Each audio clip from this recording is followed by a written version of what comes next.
Welcome to Rashmi's रसोई। लवकरच आता पावसाचे दिवस सुरू होतील आणि आपल्याला ओली मच्छी मिळणं बंद होईल। त्यासाठी आज मी तुम्हाला झटपट बनणारं असं आमच्या आगरी कोळी पद्धतीचं सुक्या बोंबलाच्या कालवणाची रेसिपी दाखवणार आहे।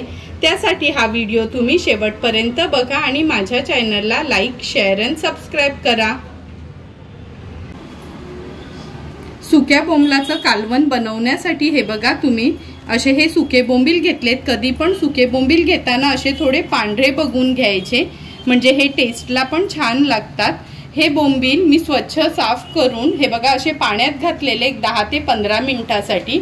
नंतर ह्यात आपण अर्धी कैरी, एक मोठा टोमॅटो चिरून घेतलाय, एक बटाट पण चिरून घेतले, फोडी केल्यात त्याच्या, 3 टेबलस्पून तेल यूज करणार आहोत, एक मोठा कांदा बारीक चिरून, 10 ते 12 लसणाच्या पाकळ्या चेचून घेतल्यात, अर्धा चमचा हळद, 2 चमचे घरचा आगरी कोळी मसाला, चवीप्रमाणे मीठ, कोकमाची टापं 3च घेतलेत कारण का कैरी यूज करणार म्हणून, आणि गार्निशिंगसाठी थोडी कोथिंबीर यूज करणार आहोत।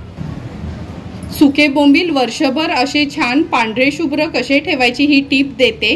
कधीही त्याचं डोकं आणि शेपूट काढायचं, साईडचे हे फिन्स वगैरे काढून घ्यायचे आणि स्वच्छ करून एका उन्हात ठेवून नंतर अशा ह्या बरणीत भरून, ही बरणी मी नेहमी फ्रीजरमध्ये ठेवते म्हणजे आपले हे सुके बोंबील वर्षभर असेच राहतात। आता हे बोंबील मी गेल्या वर्षी ठेवलेले होते, तुम्ही बघू शकता आता पण त्याचा थोडाही कलर उतरला नाही। तुम्ही पण अशाच पद्धतीने हे बोंबील स्टोर करून ठेवा। आणि आता लगेचच आपण कालवण बनवायला सुरुवात करूया। गॅसवर मी हे पातेलं गरम करत ठेवलेलं, ह्यात आपण 3 टेबलस्पून तेल काढून घेऊया। तेल गरम झालं, आता फोडणीला आपण हा लसूण घालणार आहोत। 10 ते लसणाच्या पाकळ्या मी साल काढून चेचून घेतल्यात, थोडा परतून घेते तेलावर।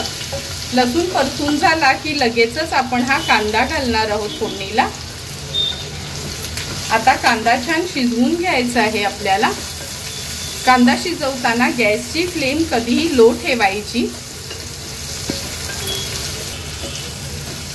तुम्ही बघू शकता कांदा छान आपला मऊ झालाय। आता ह्यात आपण हळद आणि मसाला ऍड करूया। सर्वात आधी हळद, नंतर हा घरचाच आगरी कोळी मसाला आहे। तुम्ही माझा हा व्हिडिओ बघू शकता का हा मसाला आपण कसा तयार केलाय ते। आणि जर हा मसाला तुमच्याकडे नसेल तर 1.5 चमचा तुम्ही लाल मिरची पावडर आणि अर्धा चमचा गरम मसाला यूज करू शकता। हळद आणि मसाला तेलावर छान शिजवून घ्यायचा आहे म्हणजे आपल्या कालवणाला चांगली तरी येते। अगदी 1 मिनिटासाठी मी हे तेलावर परतून घेते व्यवस्थित।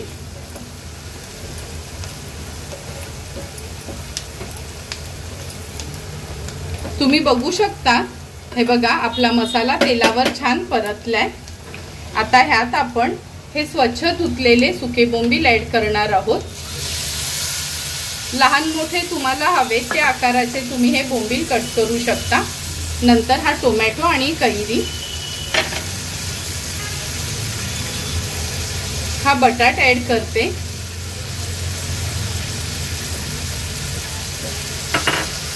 हे ऍड केल्यानंतर आपण 1 ते 1.5 ग्लास यात पाणी ऍड करणार आहोत। जवळपास 1.5 ग्लास एवढं पाणी मी ऍड केलं ह्या कालवणामध्ये।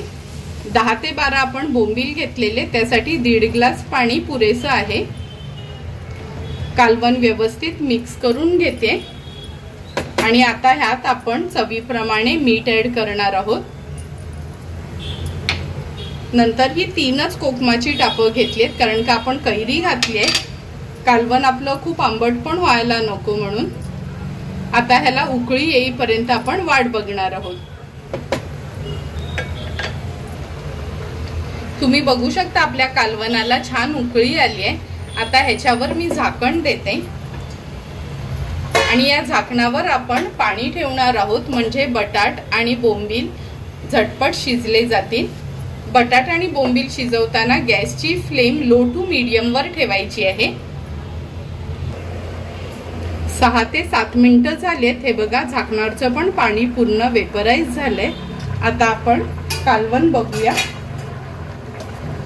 हे बघा बघून तर कळतं कालवण आपलं अगदी व्यवस्थित रेडी झालंय। हे बघा बटाट पण इझिली शिजले। आता गॅसची फ्लेम मी हाय करते।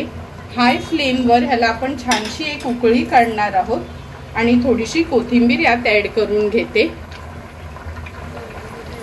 तुम्ही बघू शकता कालवणाला पण आपल्या छान उकळी आली आहे। आता गॅसची फ्लेम मी स्विच ऑफ करून त्याच्यावर झाकण देते आणि वाफ कमी झाली की हे कालवण आपण सर्विंग बोल मध्ये सर्व करणार आहोत। हे बघा झाकण काढून दाखवते किती सुंदर असं आपलं बिना वाटणाचं हे सुक्या बोंबलाचं कालवण रेडी झालंय। तुम्ही बघू शकता हे कालवण आपण ह्या सर्विंग बोल मध्ये सर्व करून घेतोय। हे कालवण तुम्ही भाकरी, चपाती किंवा भातासोबत देखील खाऊ शकता। तुम्हाला पण जर मी बनवलेलं झटपट असं हे सुक्या बोंबलाच्या कालवणाची रेसिपी आवडली असेल तर तुम्ही पण नक्की माझ्या पद्धतीने एकदा तरी हे कालवण घरी ट्राय करा आणि मला कमेंट करून सांगा की तुम्ही बनवलेलं हे कालवण कसं झालंय ते। जर तुम्हाला मी बनवलेल्या ह्या सुक्या बोंबलाच्या कालवणाचा व्हिडिओ आवडला असेल तर नक्की माझ्या चॅनलला तुम्ही लाईक, शेअर अँड सबस्क्राईब करा। Thank you for watching my video.